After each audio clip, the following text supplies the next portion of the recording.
page number 9. And I printed this thing over here, and we can go quickly. We can finish this off. In the book, what? And in the book, it's on page 19. 19, okay. Over here, it's on page number 9, the fifth manner. So he continues, and he's explaining over here the concept of what do you gain before he even starts off. What bitachon is. He is explaining what's the gain from this whole subject in general. What does one gain out of it? And he went already through 5 things, and that's why he printed this paper. We were holding number 5. So he said he's compared to alchemists. He's comparing the materials, worries about it to obtain materials to work. That was number 1. If a person has bitachon the Eibishter, God will find him the materials. He's worried about harm, even though he has a great job, but he can be harmed from his job.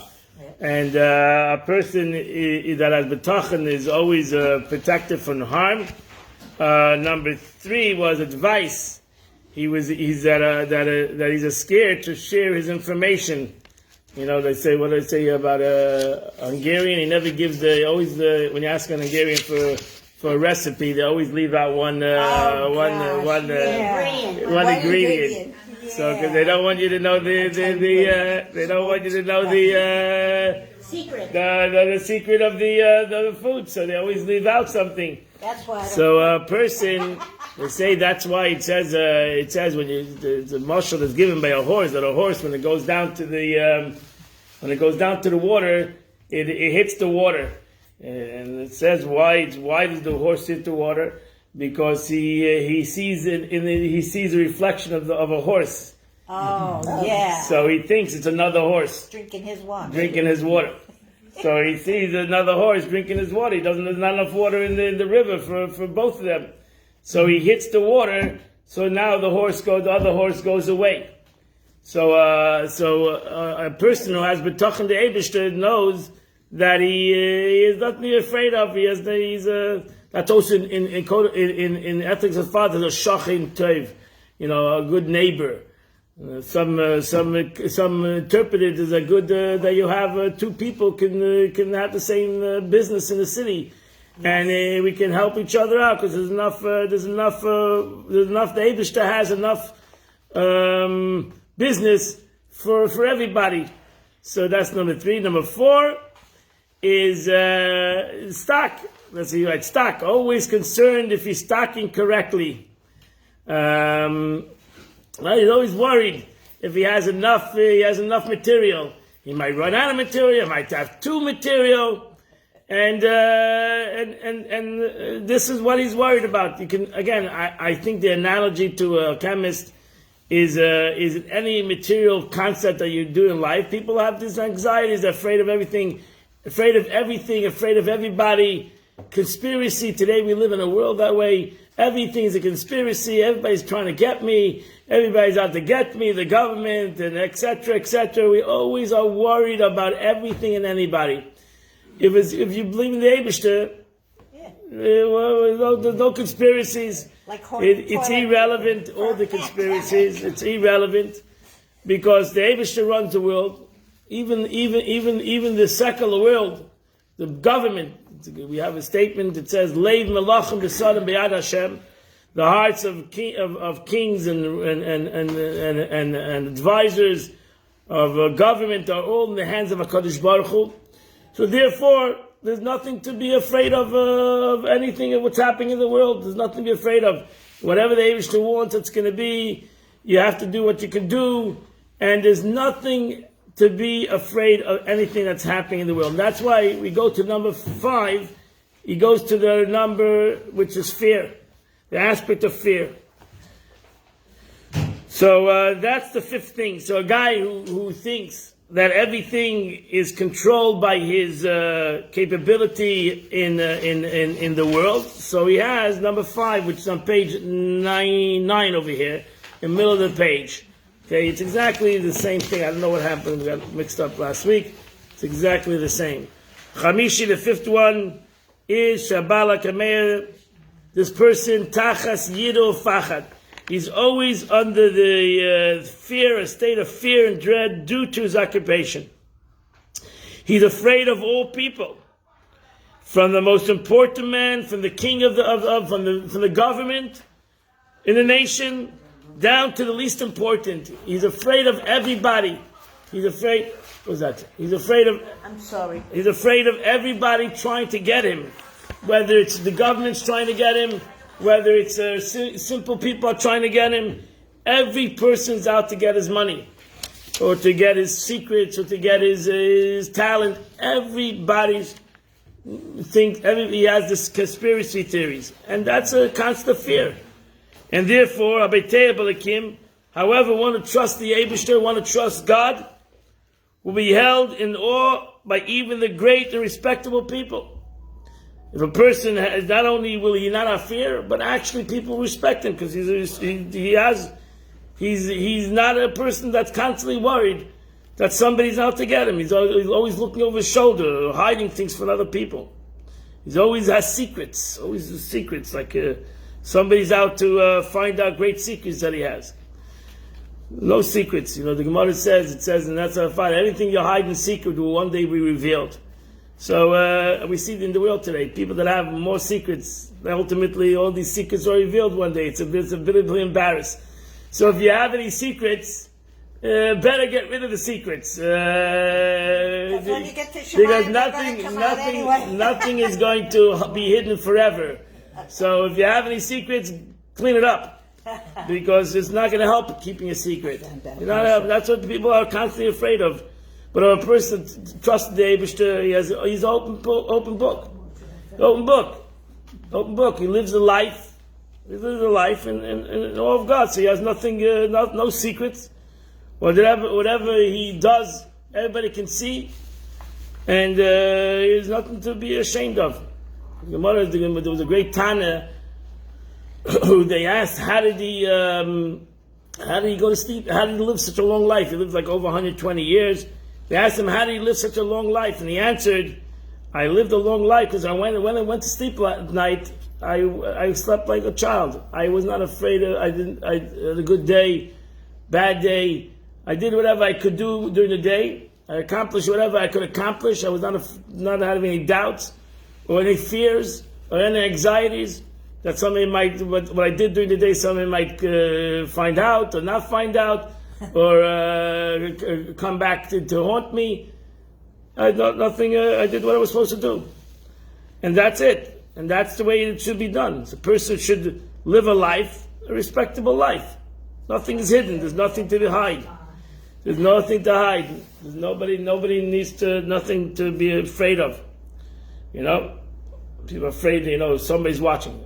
If I'm doing everything fine, what do I care? Somebody's watching. Let them watch. Let them watch. Let them see. What am I doing already that I have to hide? What am I doing? With the internet, I always thought if somebody has nothing better to do but listen to watch my stuff. I mean, if that's they have time to listen to my life, let them listen. Baruch Hashem. No, but I'm saying even more so. You have to live a life that you don't have to be afraid that somebody's going to see what you're doing. You should live a life that is. If I have b'tachon de'ebish, I live a life that I'm not afraid anybody to see what I'm doing. No secrets. There's no what am I doing really? That's a secret. What is the secret that I'm doing over here?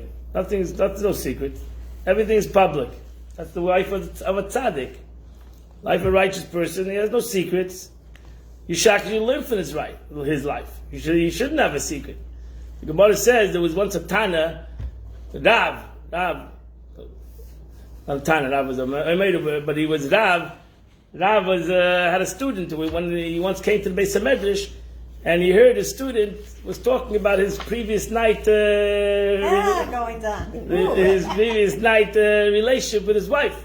Oh. And Rav was a little bit perturbed, and he was a little bit not happy. So he called the student over. He said to him, "What are you peeping Tom? What are you doing? What are you doing He said, "Listen, you're my teacher, and I have to learn everything from you. And I have to learn everything from you. Every aspect of my life, I need to learn from you. And Rav was makabelit. And what? Rav accepted what the student said. Yeah. Rav accepted. Rav says, okay, if you did it for the sake of learning of every aspect of Rav, so then that's what needs to be done. So Chas v'Shalom, the Rav was taught a moment that maybe the student was interested in the immoral life, but he wasn't. So it was the aspect of kedusha. It says actually the guy who wasn't hitting was under the bed. So not that he saw anything, but he heard. He said what he heard. Rav appeased his wife, and etc. You can look at the Gemara there. So why? So that's what if you is it, everything is kedusha. Everything is the aspect of holiness. There's nothing needs to be secret. No aspect in life that should be not spoken about or hushed about. Okay, so let's continue. So therefore, such a person will be in awe of others, he writes. Even animals and stones will seek his will. As is brought down in the Tilim, we say this is Tilim 91. He who dwells in the secret places in the Most High, from the beginning of Psalm until the end of that Psalm. And it says in Job, the 6 troubles he will save you, and the 7th no harm will touch you. In famine he redeems you from the death, as it continues until the end of the chapter. So, the meaning of Job, because Job was, the question is who wrote Job? If there was even a person called Iyov, and some people hold it was Moshe Rabbeinu who wrote Iyov. It's different commentators on the whole concept of Iyov. But Iyov was a person that went through a lot of tzaddas in his life. He was at one time a very successful and very wealthy and a very auspicious human being, and then ultimately went through a lot of. He was challenged. He was challenged. We go through. It's a very powerful. Iyov is a very powerful. Anybody that's going through any things in their life, they should read Iyov, in a way, because it's very powerful. The pain and suffering that Iyov went through in his life.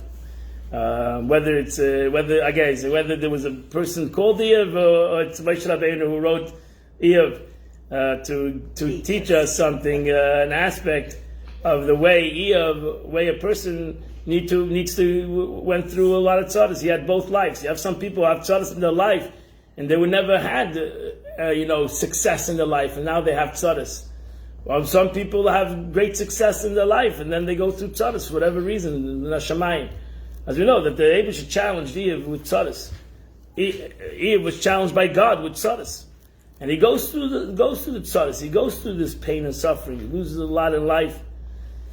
The truth is, you don't have to go to Iyov to see people going through pain, real big pain and tzaddas. We all, after the generation of the Holocaust, we have great people that have gone through, and simple people that have gone through a lot of tzaddas in their life. And lost everything, had everything, lost everything, and came back to rebuild, and that's really the story of Iyov. Iyov is that constant because he's a mun in the Eibishter, ultimately because of his faith in God, but his trust in the Eibishter, the good and the bad. He handled both the good and the bad, because he was a righteous man when he was good, and he was a righteous man when things were bad. He didn't become, even though he may have had the right to become not such a nice person in the bad times. What? Bitter, angry, resentful. I don't know. Become evil. Some people in the time of tzar and time of tzaras, they become the victim, and now they victimize. It's like the victim becomes the victimizer. That's the thing. Some people are victims. And they think they have the right to become the victimizer. They're abused, they can abuse others. They're depressed, they can depress others. Oh, yeah. They're angry, they can make angry others. Misery likes company. Yes. But a person has betachin, a person has faith, has bitachon is a person that doesn't make a difference whether he is in the good times or he's in the bad times. Whether it's right, because he has nothing to, he's the same person. Right? He's the same person. He's the same person that was when there was a success, and he's the same person when there is failure. Because you don't know if you don't have negative times, you don't appreciate the good times. Right, but besides, it's very hard because a lot of people do become bitter in bad times, or because of bad times, and they become embittered. Especially to those that did have good times. You have some people that do have Baruch Hashem. They were very successful, and they gone bankrupt. They lost everything. That's a very hard thing. In the last week's Pasha, the Torah says Dei Machseda. It's a very powerful thing. It says you have to give something what he's lacking. If you're really giving tzedakah to somebody, a personal person, a poor person, you have to give him what he's lacking. The question: what is he lacking? What is a person lacking? So if a person is poor to begin with, so what he's lacking? He's lacking basic necessities. He needs a roof over his head. He needs to have food. He needs to have clothes. Those are the 3 basic necessities. What happens if you have a wealthy man who used to ride a Rolls Royce, and now he doesn't have that anymore? He lost that. He went bankrupt. He lost all his money. So what is he lacking? A Rolls Royce. He's lacking the Rolls Royce. Yes, he's lacking the Rolls Royce. Yes. You're going to buy him a Honda. It's not going to be for him. He needs the Rolls Royce. That's what he's lacking. And that's when in halacha really, you look in the Rashi. Now, the Rashi brings down the Gemara, and the Rashi is the Dei Machseda. The Rashi doesn't mention Rolls Royce, but Rashi mentions that in those days a rich man would have a carriage of 8 horses.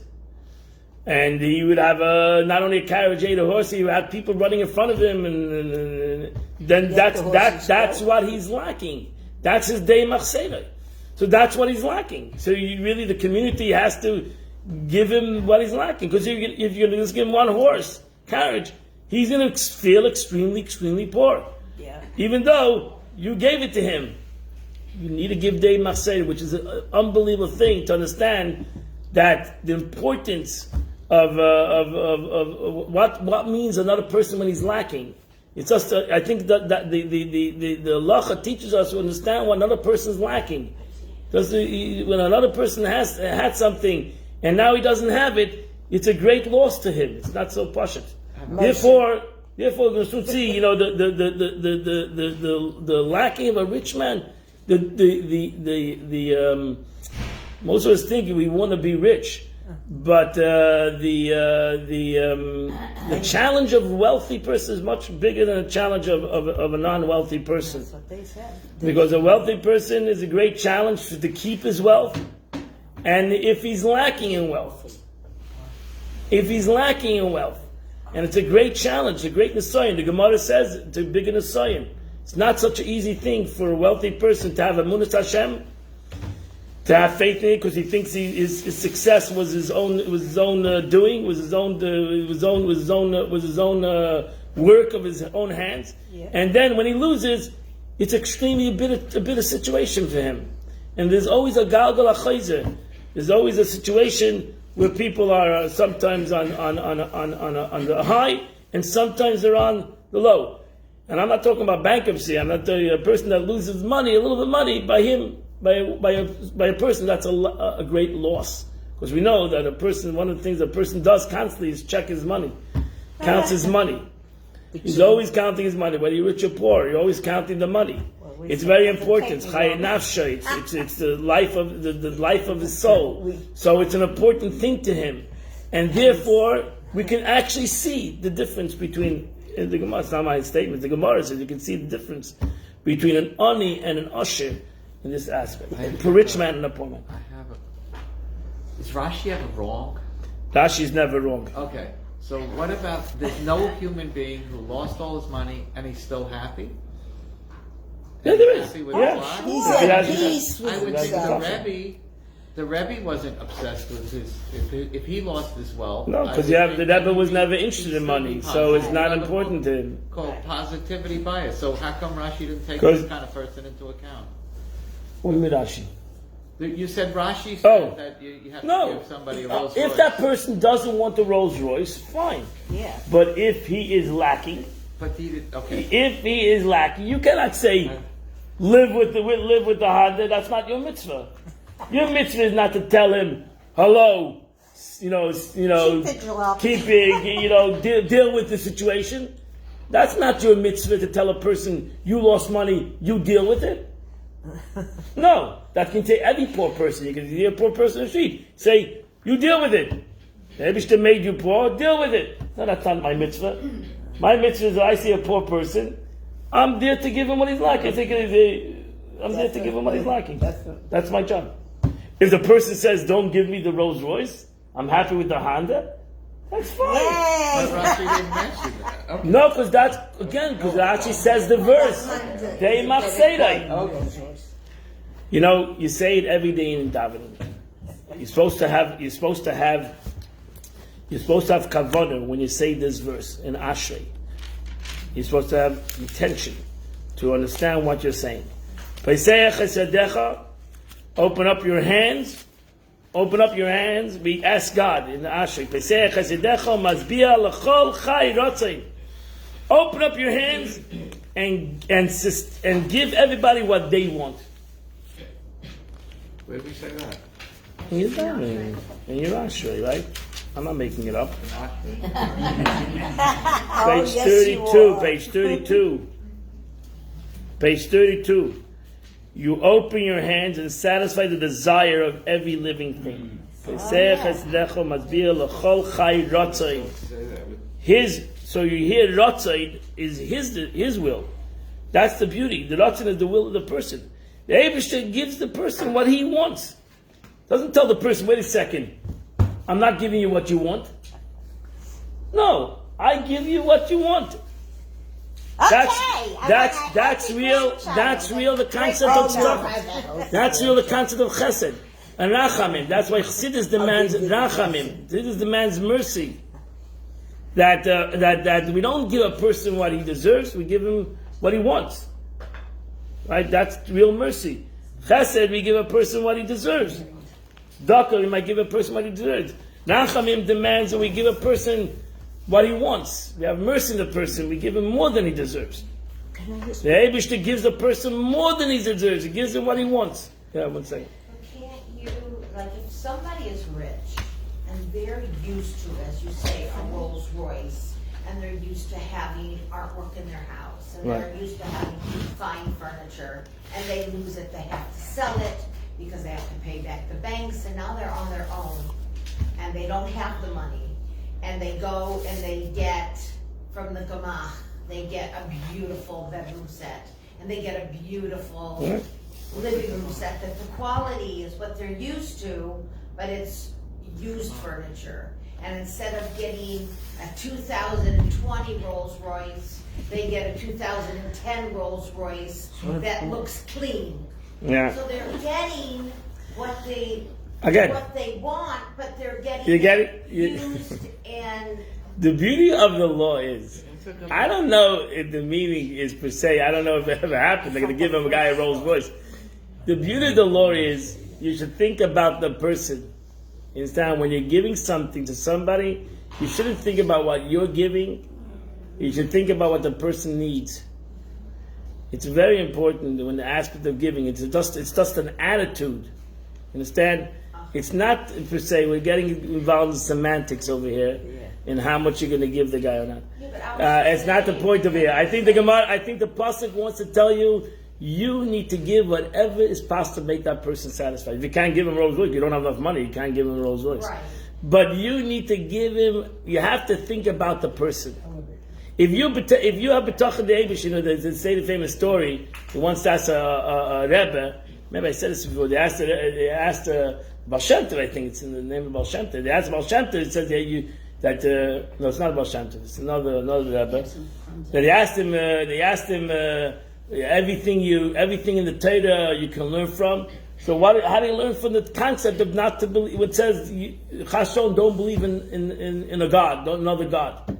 How could it be in a day-to-day situation where a person should have that concept of believing in another God? Even though it's an Aveda, how do you have this aspect in the service of the Eibishter? So he said, you should have that concept when it comes to tzedakah. Because most of us think, well, it's not my problem, it's God. God made you poor, so it's the Eibishter made you poor, right? Yeah. God made you poor, right? So why should I help you?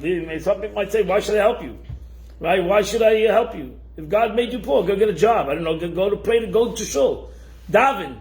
I didn't make you poor. God made you poor. So go to God and let God take care of you. Right? So there you're not supposed to believe in the Eibishter. Okay? There you have to believe in you. In yourself.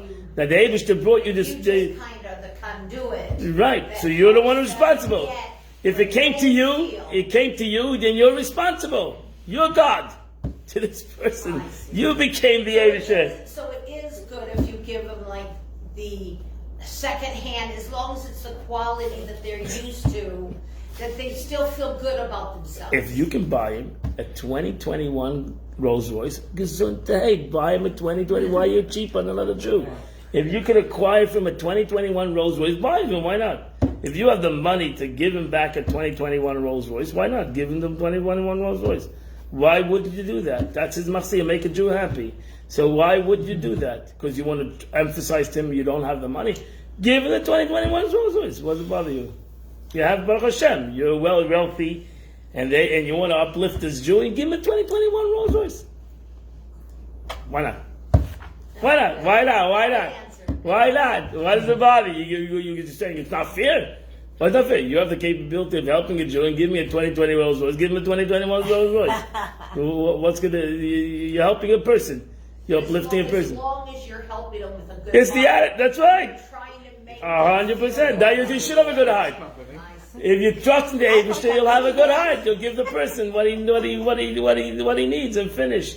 Give him the 2021 Rolls Royce. Why you say, because he's downtrodden, we give him a used one? Why? You have the money to give him a new one, so give him a new one.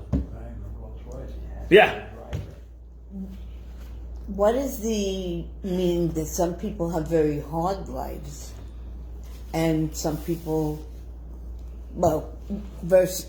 against easy lives? Again, if a person has betachon, that's what the Eibishter gives every person. Who is a wealthy person, a person who's happy with his lot. Right. And that's what whatever the Eibishter gave you, that you can't blame it on another person. You can't be victimized. You're not a victim by anybody. The Eibishter gave you something, he gave it to you. And you're going to have to overcome the challenges of what the God gives you. And that's the way it is. Do your best, and you have to go. That's what Eve teaches us. I'm not saying everybody should. I don't think any poor man should get any wealthy man that becomes poor should demand the Rolls Royce. That's not my point. Right. It's the point of the giver, not the one who's the receiver. It's not the one who's receiving. Actually, the Gemara says the opposite. If a person that could work says, "Okay, now I'm poor, you work for me," you don't have to give him nothing. Right? If a person that was wealthy and now he comes and says, "Okay, I'm going to go to sleep now, and everybody's going to give me everything." No, that the person self-understood is trying to help is a situation, but he can't for whatever reason. He just cannot get out of the situation that he's in. So it's over here. I think the point is the giver. It's not in the question of the receiver what his attitude is or not. It's the attitude of the giver. Instead of giving somebody the fish to make them happy, teach them how to fish. 100%. What happens if a person you can't teach? He's not capable of teaching how to fish. What are you gonna do? You say go learn. Every situation is different. Yeah, let's continue. You want to say something? Woody Allen says. Yes. Oh, that's a good source. Yeah. A good old life. Those who can't teach, and those who can't teach gym. Teach what? Gym. Gym. Excuse me? I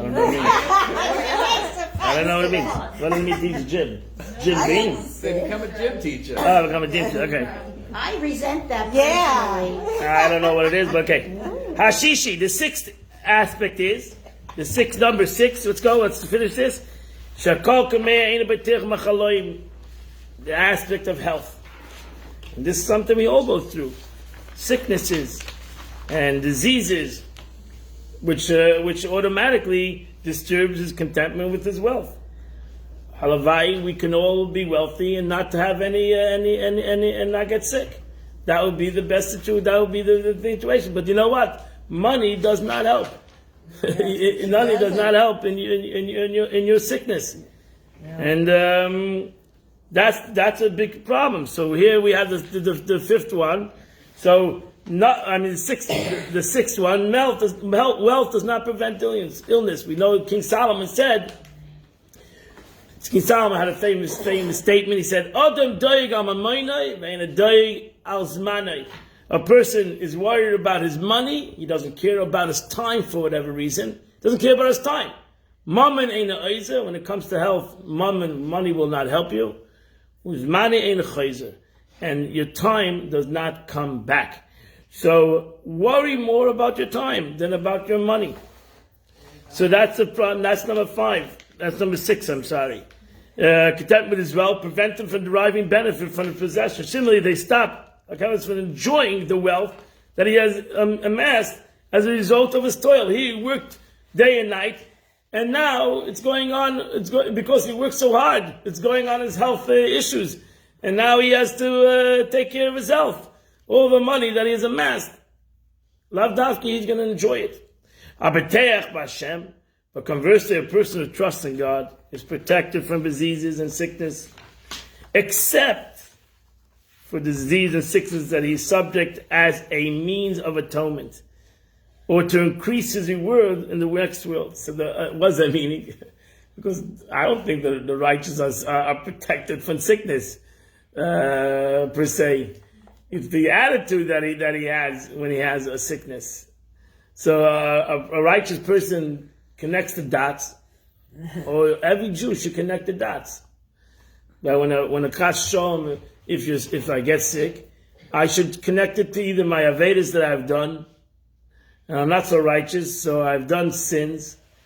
And again, if you learn Chassidus, if you learn Chassidut, it's not an aspect of a punishment. It's a concept of a rectification, a cleansing of the soul. Yeah. And a cleansing of the soul, whether it's a cleansing of the soul in this world, or ultimately in the will, not to be able to have the will to come. And the will to come again is not over here. Even Gan Eden, according to Chassidus, the will to come is not that we're worried about Gan Eden, not to go to Gehenna. The will to come is what happens if Mashiach comes right now. I don't know. Let's find out. No, it's not a joke. What happens if Mashiach comes right now? And now the Avedas you have done. You've done sins in your life. I've done sins in my life. And now it's going to be revealed, Kula Alma, it's going to be revealed the Avedas you did. All the secret sins that I've done is now going to become known in a minute, right? Everybody thought I'm such a great rabbi, and they're going to find out that, far from such a great rabbi he was, far from a great person he was, and basically, right, because didn't do tshuva. Because I didn't do tshuva on my Avedas. I didn't do tshuva. So therefore, I should either do tshuva, ASAP, as soon as possible, to do tshuva, because Mashiach's coming, and it's going to happen, and I need to do tshuva, or I have to connect. I have to say that if I have certain trouble in my life, that's also a rectification for that concept. So, in essence, I not that a person doesn't go through suffering if he's a righteous person or he's a good person. It's just basically cleansing, a positive thing in a way. You have to look at everything in a positive way. So that's why we look at sickness. We look at pain and suffering in the world. It's all toiv. It's all good. Actually, we mentioned the Sikha yesterday. The Rebbe says that actually the negative, the pain in the world, actually comes from a higher good. It comes from a higher good, right? It's tough love, as they call it, right? So you all had the children, Baruch Hashem. The tough love that you gave your children, that we give our children, really is what made them mention. is not all the candies and all the good that you gave them didn't make them decent individuals. What made them decent people, hopefully, was the tough love you gave them, and the rules and regulations you put upon them, and you're forcing them to go to school, or whatever you did to them in life, which they complained and they told you, they said you're the worst parent in the world, was all for their benefit.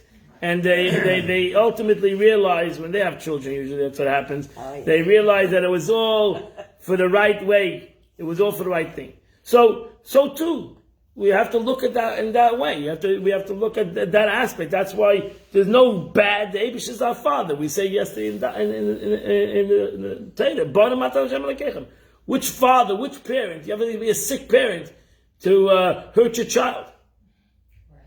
Something has to be, you have to be sick person, right? To hurt your child. I'm going to hurt my child. Evil. Who would do that? The Eibush is if we call God as a parent and we're his children, why would the Eibush want to hurt anybody? It's like a mean God. It's a God that's a mean God. We created a mean God in the world that likes to hurt people, likes to, what is he having enjoyment from hurting people? Yeah. For seeing people cry, to say this so much, you can say that. Chas v'shalom, God forbid. A Yid believes in the Eibishter is chesed, benevolent God, and therefore the Eibishter does good and better. Only good. The Eibishter does good and better. That's why tzaddikim, the Gemara said, Makabel Yisurim Ba'ava. I don't know if we can Makabel Yisurim. Makabel Yisurim Ba'ava means that they accept punishment, they accept pain with love. I don't know if we can all accept pain with love. We can be on that level that can accept, Yisurim, pain and suffering with Ava, with love. We might kvetch a little bit and be in pain and cry, where's God, etc. We might do that, but still, we understand whether we accept it or love or accept it in a negative, in a hard way. Still, we should connect the dots anyway. We should never say, a person should never say on himself that, why is God doing this to me? And you say that on somebody else. You always should say it on somebody else. Why is God doing it to them, the tzaddikim? But in yourself, everybody knows their defaults. Everybody knows what they have done or what they are doing. Everybody knows that they're not tzaddikim. So you cannot say, if Yaakov Avinu said, I'm small from all the kindness you've done for me, right? When Yaakov Avinu was put in a situation of a challenge, a big challenge, he thought he was going to be killed by Esau, and his family would be killed by Esau. He says, Katainti, I'm small from all the kindness. Maybe the sin that I've done is going to bring to a negative thing. So if Yaakov Avinu can say that, I can surely say that. I'm small from all the kindness that the Eibush has done, and therefore I'm not perfect. I'm not a perfect individual, and I don't say the words that I deserve, whatever. But I accept it. I accept it at least. I accept it. Right, and that's what we say when something terrible happens. Baruch Ta'anemes, we accept it. We're not happy about it. We're not going to make a party for it, but we accept it. We need to be accepting. It's not easy, but that's what a person has betachan. A person has betachan is accepting. So that's number 6. Number 7. Let's roll. And Shvi Shekol Kamei, the 7th manner which a person has betachan and spiritual compass. There is a possibility that our chemist will not be able to use his gold and silver to obtain food. Not always. What is a person? That's why, going back to Yaakov Avinu says to the Eibishter, that's all I need is beged lilbash v'lechem lechal. That's all I need is clothes and food. Need to sustain me, right? So a person can acquire a lot of money, and then there can be a recession in the world. And all his money. doesn't mean it. That's one of the things we mentioned on Tisha B'Av, that the time of the Churban Beis Hamikdash, the money was worthless. The money was worthless. The money, not all the money in the world. Right? There was the story of the woman took all the money and all the gold, and she threw it out in the city, in the streets of Yerushalayim. It had no value. So she had acquired all this wealth, and she couldn't get a dried fig. And there was nothing there to buy. There was nothing there to acquire. So that's also a fear. That's why people have these constant fears of anxiety, the recession. They have the money in the bank, but what's going to be the value of the money? How much will money value? What will it be able to buy? How much will be a roll for bread? We're worried. Imagine in the desert, again, comparing the Tzemach Tzedek, the Torah Lubavitch had ever said, a person has to look at Parnasa as man min hashamayim, the man that fell from heaven. The man you couldn't even keep for the next day, right? It would rot. The man you couldn't keep for the next day. You couldn't accumulate. You couldn't have a portfolio of man. Right? There was no portfolio. What is your portfolio? There's no portfolio. It's rotten. It rotted away. So there's no portfolio. Imagine you have no portfolio. There's no, what you have, you have. You don't have a portfolio. You don't have things that are, because you're living, pashit, day to day. It's Mammon HaShamayim, whatever the Eibishter gave you today, He gave you today. Right? Can you imagine that you would empty out your bank account every night for all the money you had? Gave it all away, right? You made it. You lived on you made $1,000. You lived on $100. $900 went to the tzedakah, right? Tomorrow will be tomorrow. Yeah. I don't know how people will be able to live that way, but really a b'teah b'Hashem, tach b'Hashem, it's Mammon HaShamayim. Right? What am I accumulating? Accumulating what? Accumulating all this aspect has no value. It's so sad in a way, but we always get called over here. People pass away, right, and they have accumulated all this. The kids don't want it even. Some of these stuff are expensive stuff, estate things. Oh yeah. Accumulated all this. You'd say pictures and stuff, all these pictures and all these stuff, furniture, and all these beautiful things. What do you do with it? Exactly. They don't know what to do with it. The accumulation of all the stuff. Right. Yeah. Accumulation of all the stuff. All the stuff accumulated that the next generation has no interest in it. Yeah. There's no interest in it. They're throwing it in the garbage. They're throwing it all to the garbage. So you accumulate all the stuff, they're throwing it in the garbage. Because nobody wants it You have to anyway. pay. So It's called pay it forward though. So we're constantly accumulating stuff because we think that we need it. We don't really need it. We don't really need it. Right? We think we need it. We think we need it, right? So that's why we think we need it, because we think we don't have it. We're gonna be lacking the next day. We're gonna be missing the next day. So that's why we have refrigerators full of food and cabinets full of food. Why? Because we think tomorrow is gonna be a hurricane, and there's gonna be a lack of food. A lack of food. That's very there. And I tell you, my father, a blessed memory, he had this thing. He came from the Holocaust. He had no food. He was extremely hungry. Years, not months, years. He was he told me I was in 5 years in a starvation kind of a mode, no food. That was really what occupied between the learning and the other things, food, because it doesn't make a difference whether you're learning, you're running, you're hiding. It was all food. Food was the central. Nobody should ever know about it. That's right. And that's why he had the thing to acquire a lot of food, to make sure that there was always food. Yeah. It was in his thing. They always had food, and there should always be more food. Always make more than you need. He couldn't have done the other. Right, but he didn't have any food. We shouldn't know such a thing. So we acquire food, but then we throw out the food. We throw out the food. The Rebbe, this is why, this is a little tricky. The Rebbe was for people, being satisfied in life. It's really in the mind, and in America and in the world today in general, satisfaction is to having a lot, is to having abundance. You know, it's not only, it gives us some kind of a safety. I don't know what it gives us, some kind of a good feeling.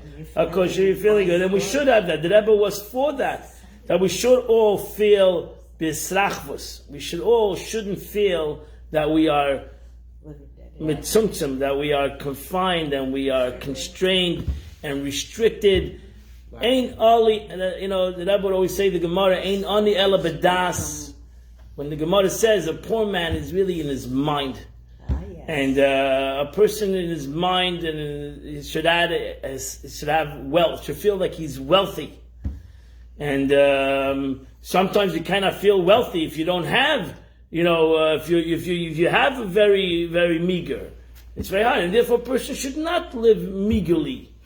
If he has the capability, he should live well. The person that has wealth, he shouldn't live like a pauper.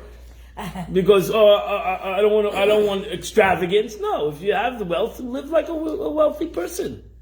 There's no Aveda to live like a wealthy person. There's no Aveda. There's not being a wealthy person is not a sin, and it's not a negative thing. It's a beautiful thing. So it's a beautiful thing, and we should all feel wealthy. We should all feel wealthy. We should all feel wealthy in spirit and in living. And if you can afford to have a nicer thing, you should acquire it. I'm not, God forbid, I don't want you to come out thinking that we should live meagerly. It's not the way it is. It's not the way the Eibishter wanted. The Eibishter gave us rachvus in the world so that we should all be, not Jews should feel they should live like paupers. Like they say, Moshe, the beauty of Avraham Avinu called it a mountain. Yitzchak Avinu called it a field. Yaakov Avinu called it a bias, a house. So Yaakov Avinu understood that living in a mountain, like in a tent, like Avraham Avinu, living in the fields like that, you cannot have that as rachvus, living in a tent. Why don't we continue living in tents? No, because it's not the way it should be done. Person should live in a house. The Gemara says if a person doesn't have a house, he's missing a certain part of his being. Every person should own a house, should have a house. Or a condo. Or a condo. The house is also a condo. Rabbi, Should have a house. Acquire a house. Don't live meagerly if you can live like a mensch. Like where you feel comfortable, where you feel a bias makes a person feel that he's who he is. He express himself in his house. Yes. There's a prayer, and I never understood. It says somewhere about we should be be comfortable in our mansions and it mentions like our mansions. Where is that prayer? What is it? I don't know. You gotta help me out more than just say. Okay. So let's continue. Just one more thing. Yes. Topol said it very, very well. Do you know who Topol is? Yes. Yeah. If I were a rich man, okay, weiter. That's right. So thank you. There's a possibility. Yeah. So a person might not acquire all his food because food might be not be accessible to the city at certain times. As it says, they will cast their silver into the streets. They'll be worthless. Similarly, it says it says neither their silver nor their gold will be able to save them. Conversely, a person who trusts in God will not lack any food at any time or place until the end of his days. As it says, the famine he redeems you from death. As it says, the Lord is my shepherd, I shall not lack. Similarly, it says they will not be ashamed of time of calamity. In the days of famine, they will still be satisfied. That's it. Next. Trust in God. Number 8. Well, only number 8. On the go. That's what he was always on the move out of fear of being caught. Right. That's it. See, because everything, when you work in the world, sometimes we have to take shortcuts, right? We gotta lie on the form, right? We gotta lie. We gotta get the good accountant. ultimately you get the best accountant, but when you get in trouble, the accountant said, I tried my best, right? And right? I tried my best. Okay, it seems like they're not accepting what I said. So, the person's always worried about how he fills out everything, right? We're always worried. Right? Somebody might catch us. Somebody might find us that we're not so, we're not so scrupulous. We weren't so honest. We did things in the wrong way. We weren't so, it says, it's told about Chavetz Chaim, that when he used to, one time was a letter, he was sending out a letter, and a guy came to him, and he said, Rebbe, I see you sending this letter to this and this person, Rabbi. I'll take it. So you don't have to send it in the mail. I'm going there, so I'll take it. So he said, oh, that's very nice. But then he tore up the stamp. He tore the stamp up. Right. So it's a famous story. Yes. And he tore the stamp up. So they said, why did you tear the stamp? He said, because I'm stealing from the government. I'm supposed to send it in the mail. You're going to take it for me, and now some of the government's going to say basically you circumvented the mail, so you took away from the government money. So he said, I have to tear the stamp up. So, right? But he wasn't making. Not all of us are the Chavetz Chaim. But he wasn't making use of the mail, so. No, but he should have been used to mail. From that. Yeah, The because stamp is for the use of the mail. yeah, but the service the government gives you, and they charge you for that service, and you're trying to outrun their service. You're giving it. You're taking somebody. You're using somebody else's service, which they are not doing. Yeah. But I don't get it, because what I mean, don't go for. You should know in general, there's a lot of laws. I don't want to get into it, but there's a lot of laws in the way we do things that are not in our halacha. So people they go window shopping, they go to look at into stores at things, and then they buy it someplace else. In halacha, that is not so pashut. Right. It's not so pashut. You're allowed to do that, even though people do that. Yes. So you want to buy it on the internet. Meanwhile, you go to Best Buy and you look over there, and then you go to the internet and buy it.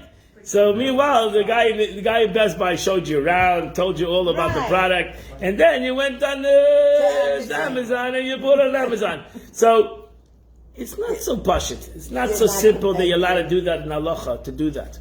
Yeah. That's why my father had a thing that whenever he went to the store, he would buy something. Yes. Even though he didn't find the thing that he wanted, he would always buy something. Yes. Something. So to give the guy a panasa, right? The guy walked into the store and he thought you're going to buy something. Right. Look at neighbor's das. If you go into a store and the guy thinks you're going to buy something and you had no plan to buy anything, it's neighbor's das. Here the guy took his time. So really, to be honest, you got to walk into the store and say, I'm not buying anything. That's a lot of times they'll do that. I'm not buying anything. Don't worry, I'm not buying anything. I'm just looking around. I'm not buying anything. I went to Costco and I bought flowers and was invited for somebody's house for lunch. And I bought this beautiful bouquet of flowers, and I bought one extra thing of flowers that needed to be put in water. So I put the water into the flowers that I bought, Right. and he didn't charge me for it. And I said, you didn't charge me for this. And he goes, oh, you're right. And he was so surprised that I told him I will that you always- that you didn't charge me. And it's like, it was like almost like the first time somebody ever pointed out something that Right. Yeah. People, yeah. Let's go on. So number 8. We're holding on number 8. No. So yes. That he's unable to remain in one place out of fear that the secrets, if he has any secrets, will be revealed. Right? He's afraid of government. But a person who trusts the Eibishter is secure in his living in his land, and at peace of mind living in a place which he lives, as it's written, trust in the Lord to do good and dwell in the land and be nourished by faith. Hashem mitzadik gaveh kanani. If the Eibishter brought you to a place, if the God brought you to here, That's where you are. You have nothing to worry about. You have nothing. Do what you do. What you're supposed to do, and don't worry about anything, and be nourished by faith. The Emunah. It's interesting. The A over here is to shepherd. Be shepherd. The Emunah can be shepherd by faith. Be shepherd. Be nourished by faith. Similarly, it says, the righteous will inherit the land and dwell in it forever. Tzadikim yishu aretz, v'yishkenu l'adoleh, because they have no fear. They're not constantly in a run from one place to the other place. Number 9, let's go weiter.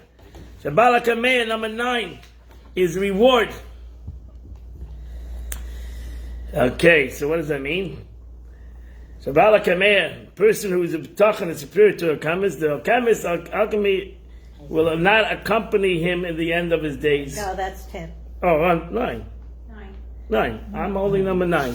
Well, where's that? Oh, up there. Okay, number 9. What page is that? No, I see it now. You see it? It's I in the was- middle of page number 11. Yeah, I was on the Okay, But- so the 9th manner in which in a manner which a petachim spiritual chemist, our chemist is not accompanying the end of days to the world to come.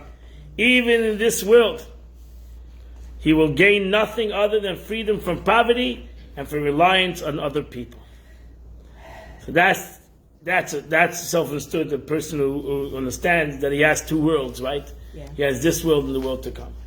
And that's an important thing. That's what the Frierdiker Rebbe, when they put a gun to his head, he said, I'm only afraid of the people, only afraid of it, they only have this world. If that's it, if this world is if life is all about this world, then you Taka should be afraid of what's happening in this world. But if life is about this world and Gan Eden or the world to come, then there's nothing to be afraid of.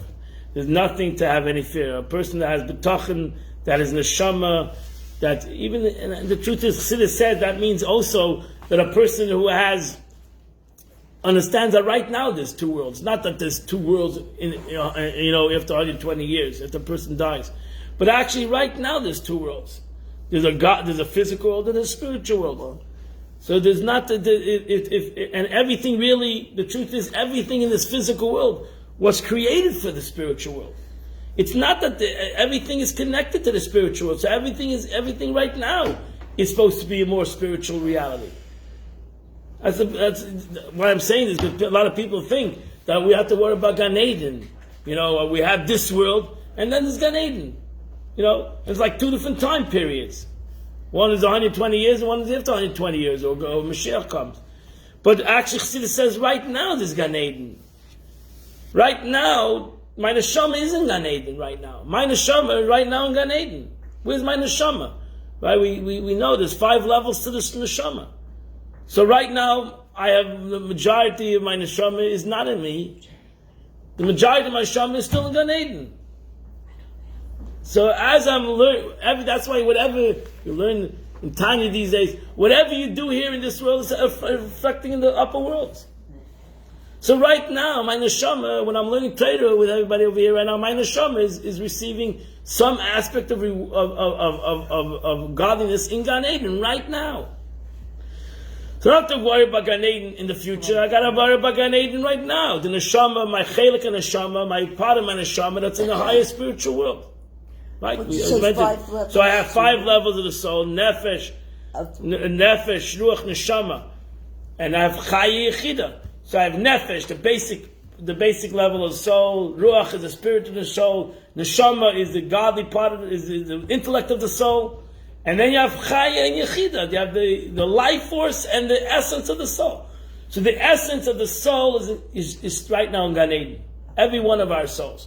The essence of the soul is right now in a much more spiritual place. And the more I do in this world, more my neshama, the way it's in Gan Eden, receives its revelation in Gan Eden. That's what we say mazel. The Rebbe say mazel tov. Why we say mazel tov? Mazel means we translate as luck. Ein mazel yisro. Gemara says there's no luck by a Jew, right? We don't believe in luck. So what do you mean mazel tov? You should have good luck. a drip from above. So that's why, so it says mazel means noisel. It means it's running, it's flowing. There's a flow. On this day, my neshama is flowing, so to say. Mazel tov. Since my neshama is flowing from above, because today is my birthday, or today is a yom Pagah. It's a holy day. It's a very special day. It's a godly day. It's a Yom Tov. It's Shabbos, whatever it might be. That is my neshama is pouring from above. It means it has a greater connection. My neshama, the way it's above, to where my neshama is in this world. So that's why we just said, like for example, the Alter Rebbe in Tanya is talking about Eretz Yisrael. So how does the Torah last 2 weeks ago? I think in the Parsha, how does the Torah say what's the beauty of Eretz Yisrael? When the Torah won't say the beauty of Eretz Yisrael, it's Eine Hashem Elokecha ba mereishis hashana v'arach hashana. The eyes of God are upon it from the beginning of the year to the end of the year. What does that mean? That means, the Alter Rebbe says, it means that the Eretz Yisrael Shalamayla, the way Eretz Yisrael is in the spiritual way above, and the way Eretz Yisrael is in its physical reality, the way it's below, is always interconnected. It's not that way the rest of the world. Even though the Eibush is watching over the whole world. But the connection between the spiritual and the physical in the world, the greatest connection, where there is a constant connection, so to say, in a very revealed way, the Torah says that's an Eretz Yisrael. And that's why it says, going back to Yaakov Avinu, which is mentioned always this, Zeh Shara Shamayim, that Yaakov Avinu says, Zeh Shara Shamayim, this is the gateway, the entrance to heaven.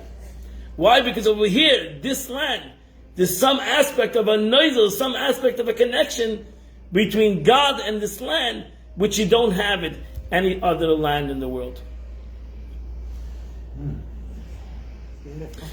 So that's the beauty. That's the beauty of Eretz Yisrael. That's the beauty of a neshama.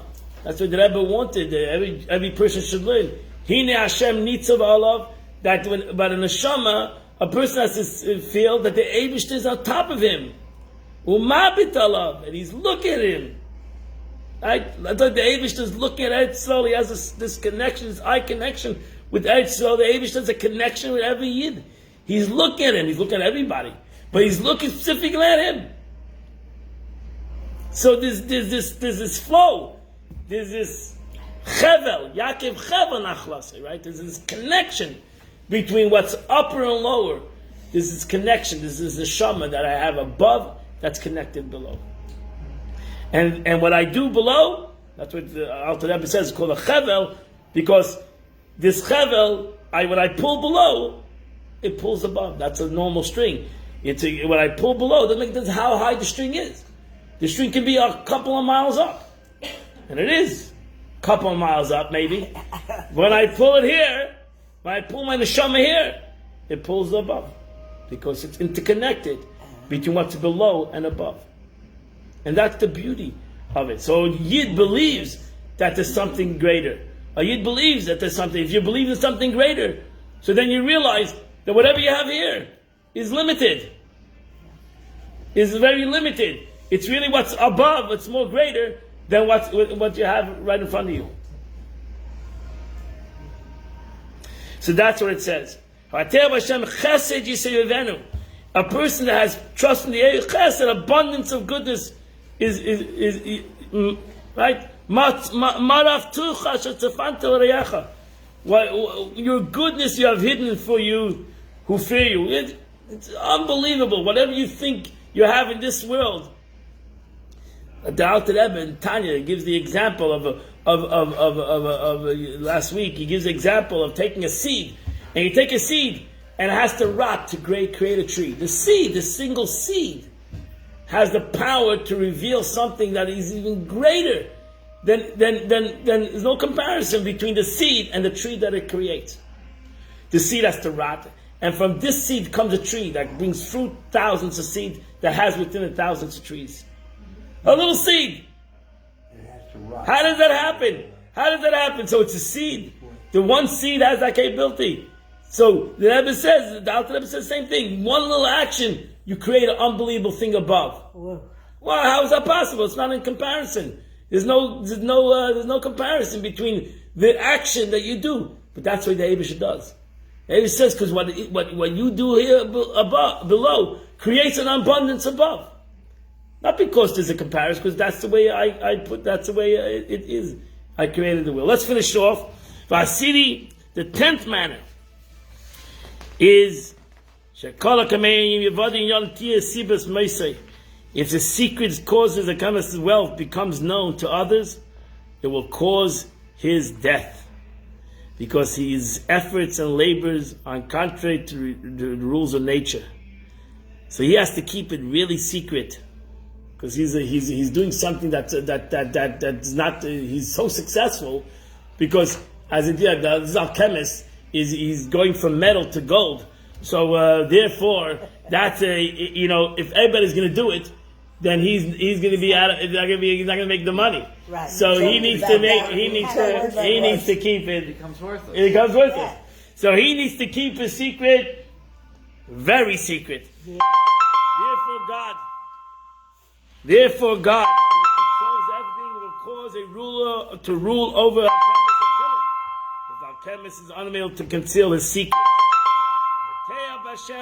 However, if a person who trusts in God, his trust in God is publicly revealed, he will become greater in the eyes of creation. That's the opposite. He becomes an honorable person, and people will honor him. Those people will be blessed due to their proximity to him, and even at the mere sight of him, and it will be a cause for the improvement of a city. And additionally, the person who has bitachon will push away harm from people of his place of living. He'll not like the Rebbe would always say, you are either you're affected by an environment or you create an environment. A yid has to create an environment. A human being has to create an environment. Create an environment. Don't be affected by the environment. Create an environment. That's a person who has b'teach b'Hashem. Not only he's by himself a person who trusts God, but he creates that environment. People around him start believing in the Eibishter. And that's why it says, he ends off, V'tzadik Yesod Olam, that the tzaddik is called the foundation of the world. Because the tzaddik is not only by himself, but he actually becomes the foundation of the world, as we see in the story of Lot and In and Zohar. That I'm not sure. Somebody really wants to Someone talk wants to to- me. So I'm not sure.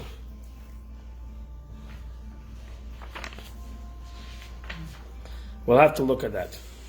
I didn't know that the fact that Lot wasn't even righteous, a few more merits he did, were not only cause for him to be saved, he was saved in the entire city which he used to settle. I'm not. Okay, Lot at Tzayar. No, Lot in the Tzayar. Lot ran to Tzayar. Oh. Lot was taken out of his city, and he ran to Tzayar with his two daughters. Right. So Lot was saved not because of himself; he was saved because of Avraham Avinu. But he wants to give an example of Lot that ultimately he had a little bit of. He was saved because he had a little bit of righteousness, and because of his little bit of righteousness, God saved him for this whole destruction of the city. So surely all of us, so we have more than just a little bit of righteousness. The Eibishter will save us. Okay, beautiful. We'll Can continue. Somebody asked me a question. Yes.